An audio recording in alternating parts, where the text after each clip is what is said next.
Now, on BBC One, is there a doctor in the house?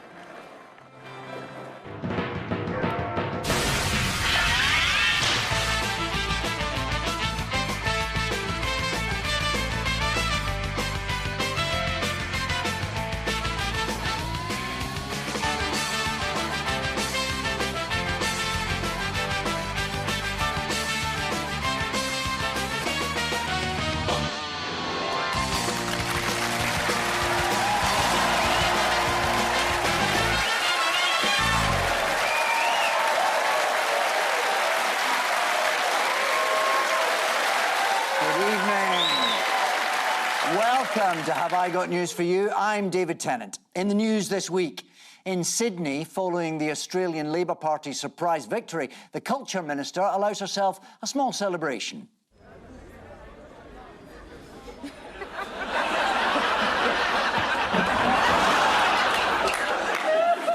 Dyson admits that their latest batch of hand dryers might need the power notching down a bit.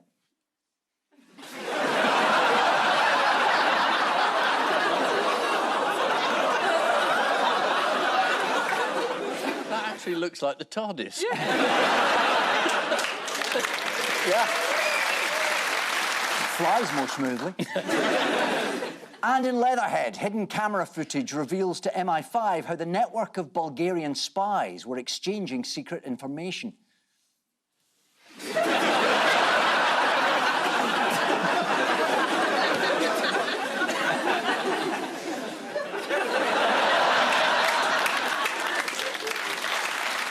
On Ian's team tonight is a broadcaster who admits that she is always 10 minutes late for everything. So please welcome the host of Channel 4's News at 7:10, Cathy Newman.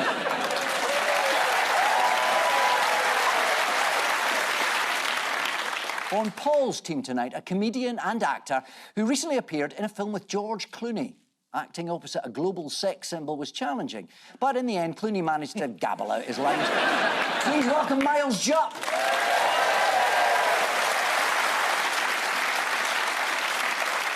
So we begin with the bigger news stories of the week. Paul and Miles, here's yours. Yes. Oh, obviously, Donald Trump and Keir Starmer, we're the first country that have agreed a deal with. There's probably Keir Starmer and Donald Trump talking via the telephonic communications. And you've robbed the quiz element there. White smoke, new paper, I believe, might be the story on that one. So, yes, we've got a trade deal, and there is a new pope, which I was extremely surprised that it wasn't me, because I'd been led to believe that it would be me.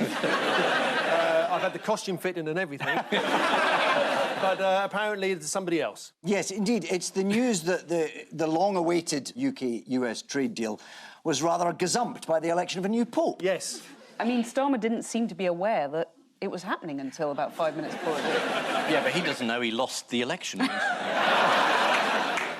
And also, when Trump was pressing that button in the Oval Office, wasn't he just ordering a Coke, after all? Well, there are other worse buttons he could be pressing.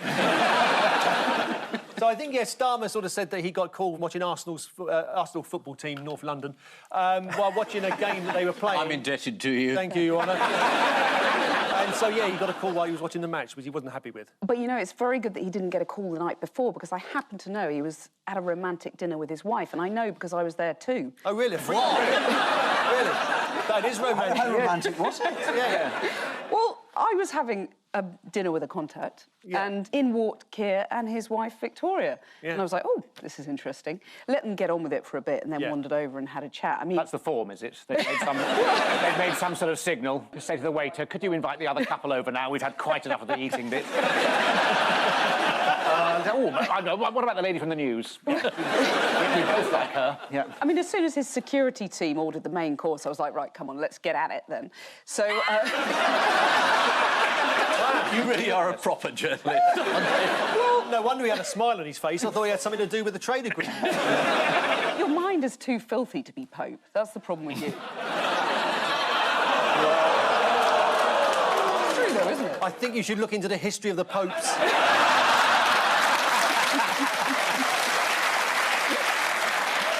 Anyway, I got a scoop. Anyway, the scoop is that it was their 18th wedding anniversary, which is China, not the country, yes. You know. And a gift of a mug was exchanged. Was that the public? No. Well, Trump has described this deal Oh, thanks for bringing us back to the news. Yes, that is what we're here for. That's what we're here for. Trump has described it as full and comprehensive and includes third-party fire and theft, but only if you've got locks on all of your downstairs windows. What's the deal going to achieve? Do we know any of the details? Or it'll change everything. Will it? Yeah. Yeah, probably. Yeah.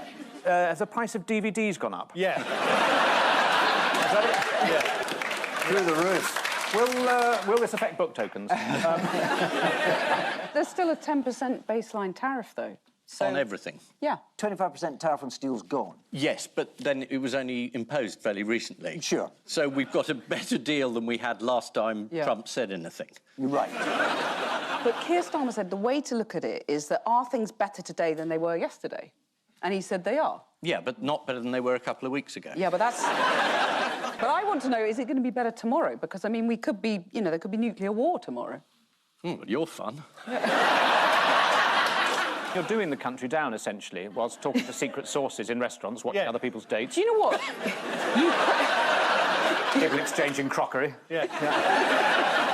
In other news, Donald Trump has also claimed he's going to bring something back. What's he going to... Oh, sexy. Alcatraz. Yeah. Alcatraz, And that's somebody right. worked out that on the local TV station where he was there that night, Palm Springs, whatever, was showing the film Escape from Alcatraz. So he sees something on television and says, yeah, we should bring that back. Yes. Let's hope he's not watching any World War II documentary. Yes, Donald Trump called for the reopening of Alcatraz prison for vicious, repeat criminal offenders, the dregs of society, who will never contribute anything other than misery and suffering. In you go, Donald. Close the door behind you.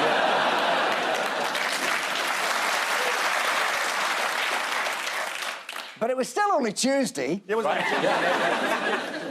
So Donald decided to make another announcement to do with Yes. the British film industry. Yeah, oh, he's going to tariff on films not made in America. Yes, this could have very serious impact on the British film industry. For instance, the long-awaited new James Bond film may now not be made in the UK, but will instead not be made in the US. But I hope the James Bond franchise isn't affected, because you were really looking forward to taking that on, weren't you, Miles? Yeah. Oh, yeah, I think I haven't started the training yet, but I've read a couple of books about spying, and God, it's dangerous. You wear a suit. A lot of it's done by gadgets, apparently. There's green screen, and no. Look, I shouldn't really be talking about it, but I am really looking forward to it. Well, as are we. Let's hope. It'd be a different Bond, wouldn't it? Would you mind awfully if I just shot you? I'd be the sort of James Bond that suggests a lot of this could be done remotely, I think. Why is May the 4th significant in the film world? Oh, Star Wars. Yes, indeed. May the 4th be with you. May the 4th be with you. To mark that day, Donald Trump posted this AI-generated image on the official White House X account. What did Star Wars enthusiasts pick up that's specific about that picture? Oh, there'll be some mistake, won't there? He's got a particular type of lightsaber. That's it. Which is made from steel and has a tariff of over... Well, it's also that it's red. Yeah, And not only blue. the Sith, that's the baddies, have red lightsabers. So is that a mistake, or is he trying to tell us something? I don't know. Someone in his press office hates him. Not the only one. He also made himself Pope, didn't he? Well, yes. Let's take a look at him as the Pope. Here he is. It'll be the Archbishop of Canterbury next, won't it? Maybe not big enough for him. Doesn't want to be shouted at by Ian at parties. Yes, there was quite a week for the Catholic Church as they got a new Pope and a new Antichrist.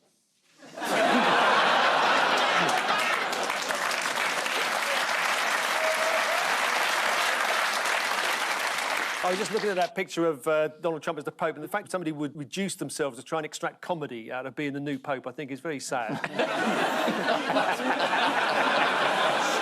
Rather desperate, actually, I think. But it is an American.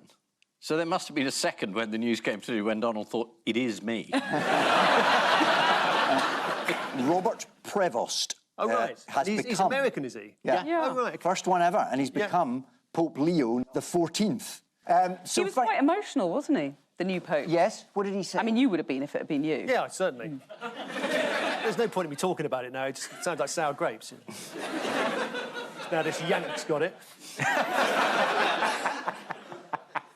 I just want to say I've always believed in Jesus. So yes, this is the UK's trade deal with the US. Hopes had been growing for weeks of a possible trade deal between the US and the UK, although on Wednesday, Donald Trump tweeted that it was with a highly respected country, which threw us all off the scent a little bit. The UK ambassador to Washington, Lord Peter Mandelson, was in the White House for the announcement of the deal, leading to a touching reunion with Donald Trump. They hadn't seen each other since that party on Epstein's Island.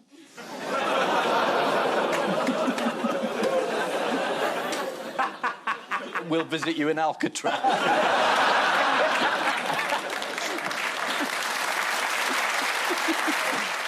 According to The Independent, the new trade deal with India is expected to make entry into the UK easier for Indian chefs and yogis, which is great news unless you're carrying a delicious picnic basket.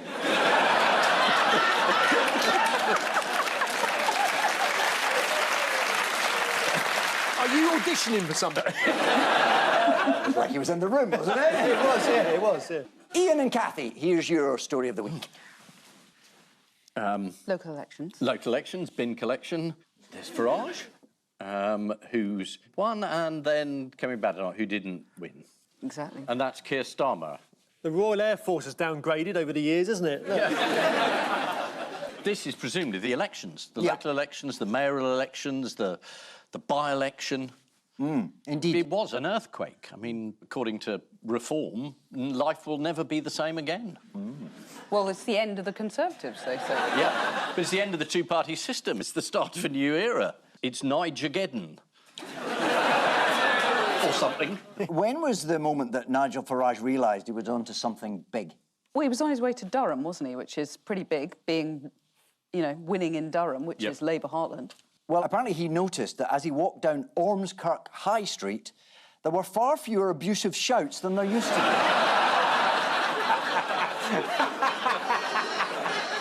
Come on, Ormskirk, pull your finger out.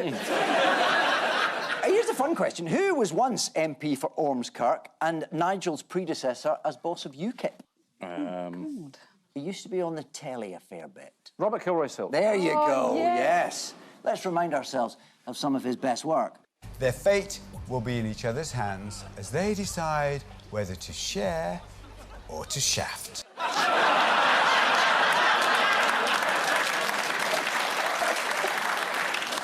Can I say, it just goes to show that orange right-wingers are nothing new. Not the only Reform supporter with a career in television. Would you like to see presenter Steve Miller at work? Yes, please. Yeah. Here he is with a sensitive take on the health crisis. This is from Sky's Fat Families.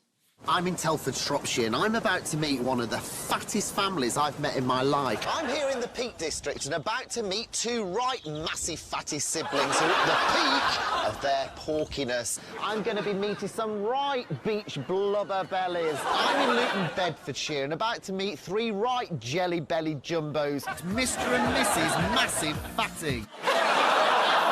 That is an unfortunate name, though, isn't it? I mean...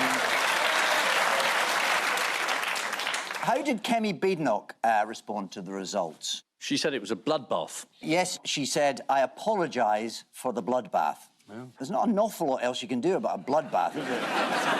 Well, you could clean up after yourself. Yeah. And what was Keir Starmer's reaction to the results? He was surprisingly unbothered, given that they did nearly as bad, not quite as bad as the Conservatives, though. Well, he's got a long time until the next election. He's got a large majority. Yeah. He's got a new mug. I mean, what a week. Yeah. He said, I get it, we need to go further. Whereas a lot of his MPs, members of the Cabinet, were saying, why don't you scrap the cut on winter fuel allowance? And he said, because that would be a good idea. No, he didn't say that. There was one Labour campaigner suggested to The Guardian it was more a protest vote against Labour than a positive vote for reform. What evidence did she use for this, do you know? That is what politicians always say. It's just a protest vote. Well, it was actually spoilt ballot papers. She told The Guardian, I've never seen so many drawings of penises.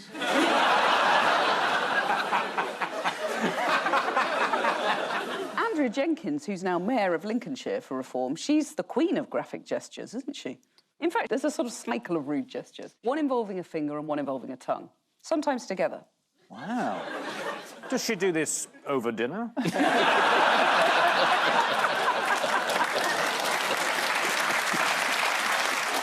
got that. Have a look. Oh, that's good. There she is. I'm going to come first. Somebody's pissed up that wall behind her.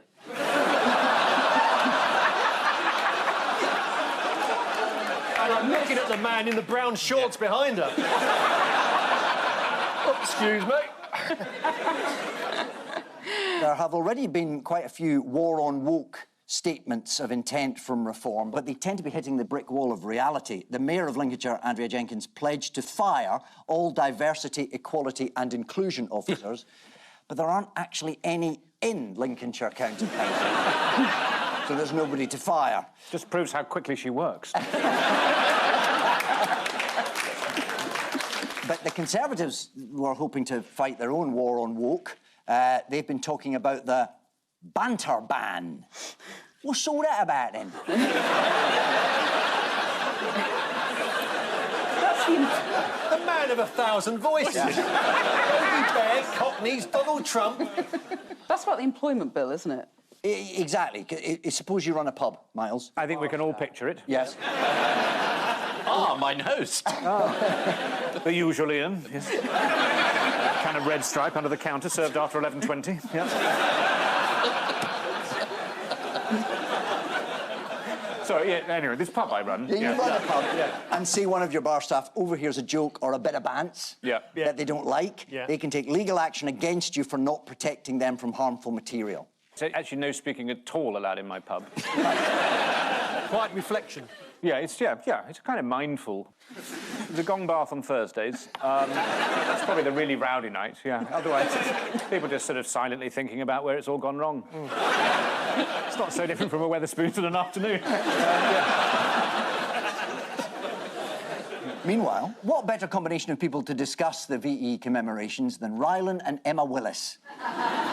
They were hoping to rope in some of the survivors of World War II to their cosy chit-chat. Let's have a look what happened. Thank you all Good morning, everyone. so much Morning. for being with us today. It's an honour It is. to be sat with you and to hear your stories. Thank you. Thank you. Thank you. Should we start with you then, Gladys? I don't care.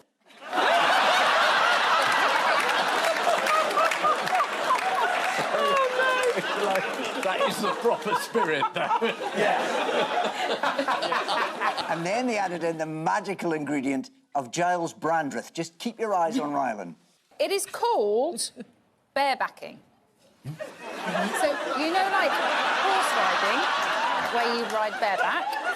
So this is called barebacking for Gen Z, where they travel without anything.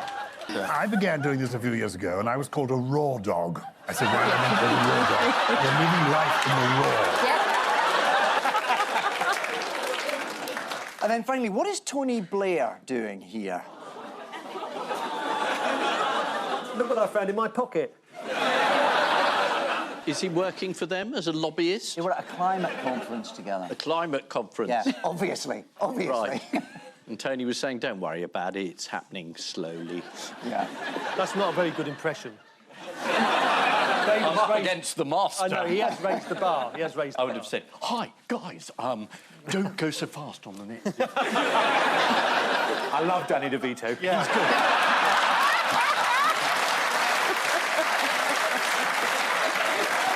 This is the local election results, which have, according to experts, brought Nigel Farage one step closer to number 10. Keir Starmer, talking at the VE Day commemoration event, said that we owe the veterans a debt that can never be fully repaid. You could start by giving them back their winter fuel allowance. Following their wipeout of the local elections, one Conservative MP commented, "The good ship Tory sometimes feels like the Titanic." To be fair, the Titanic had more survivors. After a good night for his party, Ed Davey announced that the Lib Dems were on their best ever winning streak. Oh, now Ed Davey's got the word streak in his head. A big swing to the Lib Dems. Time now for the odd one out round. Just one between you this week. Ed Davey. Yes. Vladimir Putin. Oh. Tom Archer from the Archers.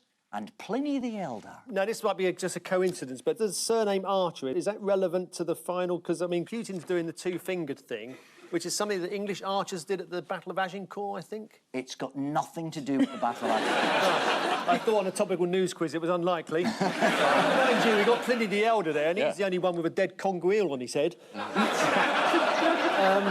Tom Archer's wearing a gilet. Yes. I'd be amazed if Ed Davey doesn't own a gilet. Yeah. I'm going to give you a clue. It's about a popular trendy drink. Oh, Jaeger bombs. They all absolutely daft for the Jaeger bombs. Yeah. Apart from Ed Davey, because he still likes Aftershock. God, I had to dig that one out. Think about it. Good for your guts. Oh, yogurt. yeasty filter kefir. There we go. It's specifically kefir. Yeah. So who's the odd one out then? Oh, Pliny the Elder. Why is it Pliny the Elder? Well, because it obviously, just look at him. He's not got as diverse a microbiome as the other three. That's exactly right. That can't be the word for word. They're all fans of fermented milk, apart from Pliny the Elder. Fermented milk! Yeah. Pliny the Elder was a fan of fermented cabbage. Is that what kimchi is? Kimchi, no, he's the leader of North Korea. Pliny wrote a 37-book magnum opus. Yeah, natural history. There you go. Which contains a chapter called The Cabbage 87 Remedies, which reveals how, when boiled and mixed with salt, cabbage can relieve gripings in the stomach, making him one of the earliest writers on record to advocate sauerkraut, the father of a large movement.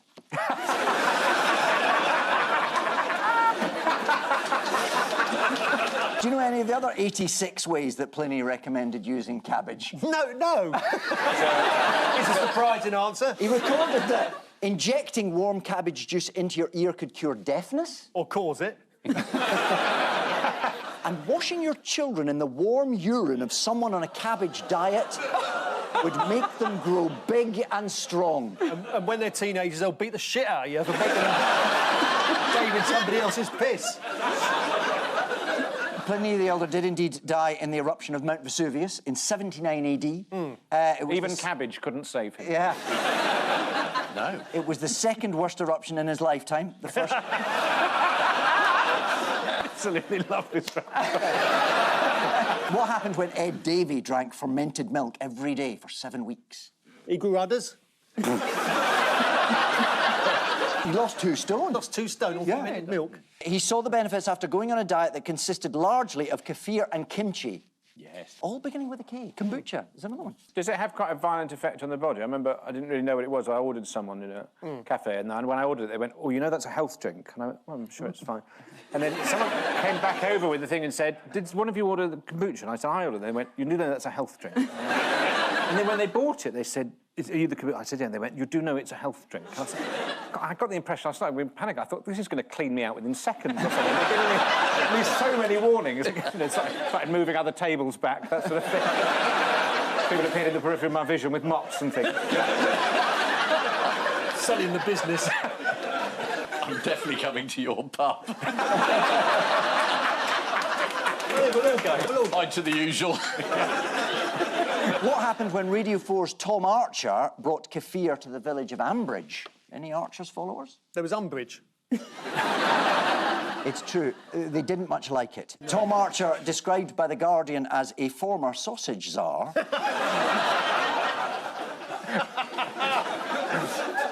once went to Brazil to research bacteria and came back to Borsetshire to launch his own kefir business. How do we know that Vladimir Putin likes fermented milk? He's talked about it in interviews. That's absolutely true. What other answer could there be? Yeah. Well, there's a new documentary celebrating Putin's 25 years in power, and it showed us a glimpse inside his Moscow apartment where he shared a glass of kefir with a journalist. Here he is. Все российское, да? Ну, конечно. А че же? Спасибо большое. It's polonium. Kath, you said you'd really like to interview Putin. Yeah, I still would. But I've been banned from Russia now. How does it arrive in a letter? Or do you get... They just did a list of journalists who were banned. Who else has been banned then? Like Rylan and... Vladimir Putin has given a journalist a rare tour of his Kremlin apartment. A flat. Let's just say I'd be surprised if the family upstairs let the kids learn a musical instrument.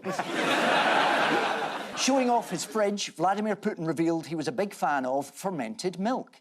It's just normal milk that he's looked at. Right, time for the missing words round. We start with Cafe in Dorset surprises customers by what? Proving to be a gateway to Hades. Relaunching E. coli. Cafe in Dorset surprises customers by employing a robot waitress called Bella. Here is Bella, the robot, with her 2 human co-workers. Bella can respond to a number of situations. For example, she can say, "Wow, your hands are really warm," when she is touched. Something she learned from Gino D'Acampo. Next, what registers as 1.74 on the Richter scale? Liverpool fan celebration. He's absolutely right. Liverpool Premier League win. There you go. Tremor in Liverpool was so powerful that at the other end of the country, it was briefly jolting Arsenal fans awake. What do you think Arsenal's chances are of winning the Champions League? Well, they're up against Real Magnifico. One of the great superheroes of our time. I think they're going to cruise it, myself. Yeah, they've been knocked out. I've got...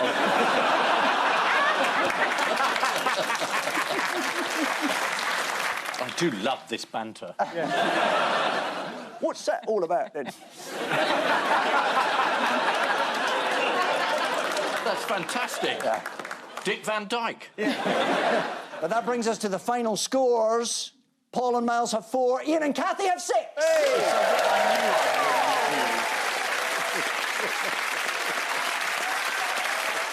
We just have time for the caption competition. So, ladies, here we are. Ladies, I was thinking maybe sushi. My friends call me Jacob Rees-Mogg.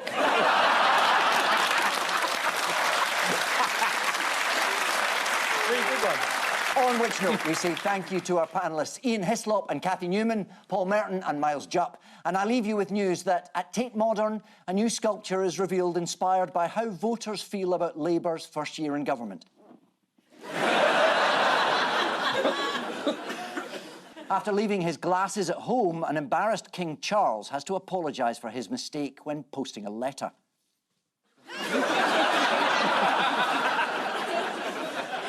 And in Whitby, excitement gave way to disappointment after a sighting of the UK's biggest cockle turned out to be a false alarm.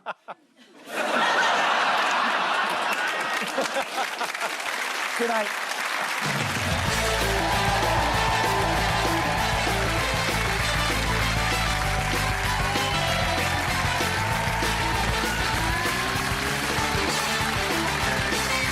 Every radio phone-in should sound like this. Company call Jonathan Pye. All episodes on BBC Sounds now. While a murder case dredges up old crimes and lost loves. Press red for the one that got away on iPlayer. Next, with his books being pulped, Julian's forced to take action. Here's Austin.